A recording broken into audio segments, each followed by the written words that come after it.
Программа «Интервью» в эфире башкирского спутникового телевидения. Сегодня у нас в гостях главный судебный пристав по Башкортостану Ильнур Махмутов. И мы говорим об изменениях, которые касаются каждого должника.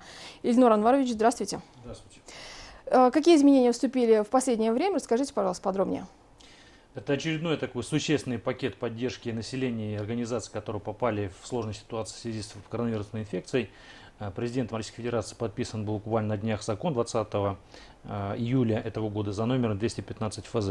Этот закон касается довольно-таки серьезных преференций в период вот этой пандемии. Относится к трем нашим категориям должников. Первая категория – это юридические лица и предприниматели, относящиеся к субъектам малого и среднего предпринимательства. Следующая категория – это пенсионеры, которые получают либо пенсию по старости, инвалидности, либо по потере кормильца.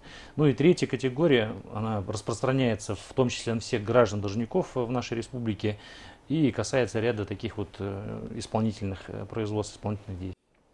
Ильнур Анварович, давайте по каждым категориям отдельно. О чем должны знать юрлица? Если брать отдельную категорию юридических лиц и предпринимателей, они, во-первых, должны относиться к субъектам малого предпринимательства. Этот список расположен на сайте налоговой службы налог.ру.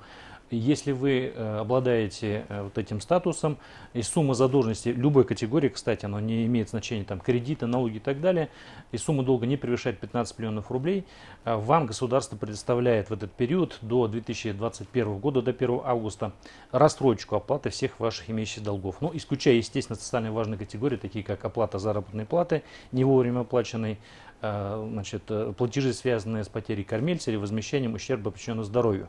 Вот эта категория остается, его надо платить в полном объеме. А все остальные долги, их можно рассрочить равными долями на основании постановления судебного пристава исполнителя. То есть для этого необходимости обращаться в суд не имеется. То есть у вас, если долг 15 миллионов рублей меньше, заявление подается в наше структурное подразделение, и вам до 2021 года будет предоставлена рассрочка оплаты всех ваших имеющихся долгов. Вторая категория – это наши должники, граждане, пенсионеры, которые получают пенсию по старости, по инвалидности, либо по потере кормильца. Если посмотреть по цифрам, это довольно-таки широкий круг населения. И при этом здесь рассрочка предоставляется уже на 2 года по всем кредитам и займам, которые у этих должников на сегодняшнюю дату имеются. Значит, в этой ситуации аналогичный порядок.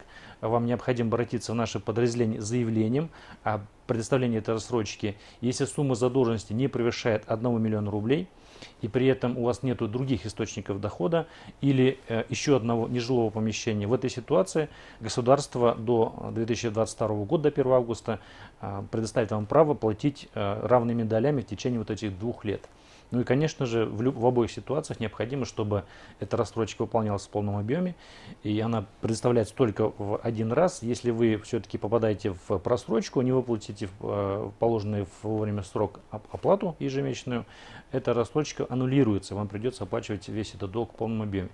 Значит, эта категория как раз-таки та и юрлица, предприниматели и пенсионеры, конечно, та категория, которая, скажем так, больше всех пострадала.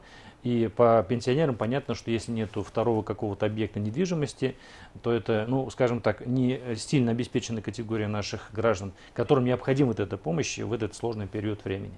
Третья категория, она относится, меры поддержки, она относится ко всем нашим должникам, гражданам. В этот период до конца текущего года служба судебных приставов не будет беспокоить наших граждан, посещая место вашего проживания и место вашего пребывания. Это касается должников наших граждан. Не будет производиться арест имущества, которое находится дома непосредственно по месту вашего проживания. Значит, оно имеет тоже так широкое значение. У нас, если по республике на исполнении находится более миллиона исполнительных производств, подавляющее большинство, это 70%, практически это должники, физические лица. Поэтому, конечно, эта поддержка будет к месту и очень своевременная. Но при этом надо иметь в виду, что если человек, наш гражданин, состоятельный, у него есть транспортные средства, такие как там автомобили, иная техника, в этой ситуации на них мораторий не распространяется. То есть в этой ситуации может быть также наложен арест на это имущество, оно будет, возможно, будет изъято и реализовано в счет погашения долга. Но как бы то ни было, эта мера, которая применяется в отношении вот этих всех наших должников граждан, она поможет им разобраться, где-то накопить силы и, наверное, самостоятельно платить имеющиеся долги.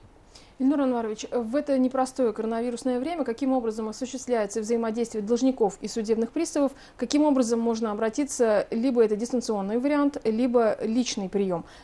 Что здесь делать? Вот в обоих вариантах, если это касается преференций в пользу юридических лиц, предпринимателей и должников наших пенсионеров, здесь работает явочный принцип. То есть вам необходимо об этом заявиться, написать заявление в наше структурное подразделение. Если это заявление не поступит, соответственно, эта мера поддержки в отношении вас применяться не будет. Поэтому, конечно же, необходимо, чтобы эти заявления были поданы своевременно, и мы уже их принимаем. Решение по этому долгу, по производству будет принято буквально в суточный срок. Но я хочу сказать, что для того, чтобы подать заявление, необходимости появляться в подразделениях, естественно, выдерживать какие-то очереди. Тем более у нас сейчас в этот период действуют определенные ограничения. То есть попасть в подразделение можно только при наличии предварительной записи, естественно, соблюдая меры безопасности, такие как социальная дистанция, наличие средств защиты, прохождение через проверку температуры тела. Но необходимости в этом шаге тоже, еще раз говорю, нету, потому что это заявление может быть подано через единый портал госуслуг, либо через наш сайт. Это подача заявления через личный кабинет.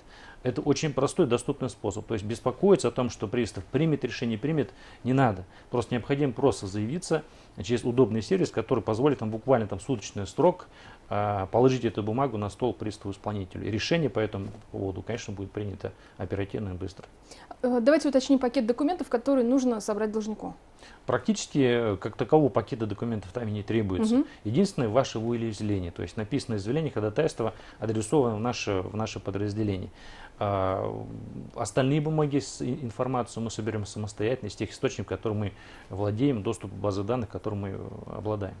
Что происходит после того, как должник подал соответствующее заявление, алгоритм действий судебных приставов? В чем он заключается? Значит, при получении этого заявления будет издаваться соответствующее постановление, там будет расписан график погашения этой задолженности, и этот график, естественно, может быть приложен к ходатайству. В любом случае, этот график предполагает для юрлиц и предпринимателей рассрочку на 12 месяцев до 1 августа следующего года, для пенсионеров до 2022 года. Соответственно, равными долями там будет этот срок и график прописан. Этот документ будет направлен в адрес, естественно, должника, и, конечно, его получит наш взыскатель. И когда возникнет просрочка, это постановление может быть отменено. Еще один существенный момент, который касается этих должников, которые попали под рассрочку и получат рассрочку со стороны государства, причем очень существенную поддержку, еще раз подчеркну это. Дело в том, что в этот период будет запрещена работа наших так называемых коллекторов, которые занимаются взысканием просроченной задолженности. То есть в законе прямо предусмотрено о том, что если нашим гражданам и предприятиям, частным предпринимателям предоставлены вот эта рассрочка, они не имеют права с ними взаимодействовать. И взаимодействие означает это отсутствие любого контакта. Это и письма, и звонки, и смс, и, естественно, непосредственный контакт с нашим гражданином. За нарушение этого порядка, естественно, мы будем очень жестко смотреть, так как у нас есть полномочия по надзору за этими коллекторами. Любое нарушение этого порядка влечет очень серьезную ответственность как в отношении самого юрлица, так и в отношении руководителей этих коллекторских организаций. Есть ли ограничения по срокам подачи заявлений? Таких сроков нету. Единственное ограничение то, что оно действует по времени для первой категории юрлиц до 2021 года 1 августа, а вторая, соответственно, до 2022 года. Но чем раньше вы подадите, соответственно, тем быстрее будет принято решение, естественно, и будет больше срока для рассрочки. То есть платежи ежемесячные будут меньше, намного меньше. Не могу не спросить, как повлиял коронавирус на работу судебных приставов. Расскажите, пожалуйста, в каких условиях сейчас Федеральная служба судебных приставов работает? Естественно, это обязательно соблюдение всех требований, которые предполагает в этот период для распространения этой коронавирусной инфекции. Мы работаем в полном объеме, выполняя все свои задачи, в том числе обеспечивая безопасность наших судов и работы с нашими должниками. Но понятно, что в связи с принятием вот этих очень таких широких мер поддержки населения, в какой-то степени мы не беремся за работу, с теми же самыми налоговыми платежами, так как там есть объявленный мораторий. По этой категории мы уже приняли соответствующее решение, и государство уже приняло соответствующие законные нормативные документы. А в целом работа строится по тем категориям, которые не обладают каким-то иммунитетом. Это взыскание тех же самых алиментов, просроченной заработной платы и работа с должниками, которые не выплатили ущерб, причиненный преступлением. Ну и, конечно же, штрафы такие, как, например, взыскание штрафов за пьяное вождение. По этой категории должников мы принципиально жестко работаем весь период, несмотря ни на какие ограничения. Какую картину видите по алиментам? По элементам, слава богу, что мы все-таки добились того, что, несмотря на то, что где-то и сокращается, наверное, и рабочий график, и места работы, но как бы то ни было, в этом году мы видим сокращение количества должников по элементам. Незначительно, но все-таки сокращение мы видим, в том числе и сокращение по сумме задолженности.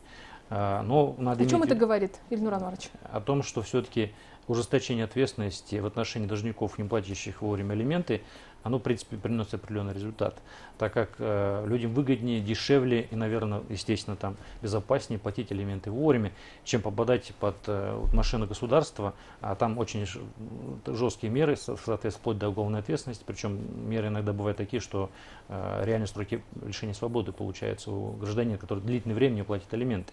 Но как бы то ни было, государство дает еще условия для того, чтобы человек мог расплатиться долгами. То есть это направление на трудоустройство, это какая-то определенная помощь в консультациях и так далее. Мы одновременно, применяя какие-то санкции, естественно, помогаем, пытаемся, разъяснить положение закона нашим должникам по алиментам, чтобы платежи все-таки шли добровольно. Ильнур Анварович, мы с вами обсудили и меры поддержки, новые изменения, да, но все-таки рекомендации общие для должников сейчас, в это непростое время, кто-то лишается работы, у кого-то сокращаются доходы.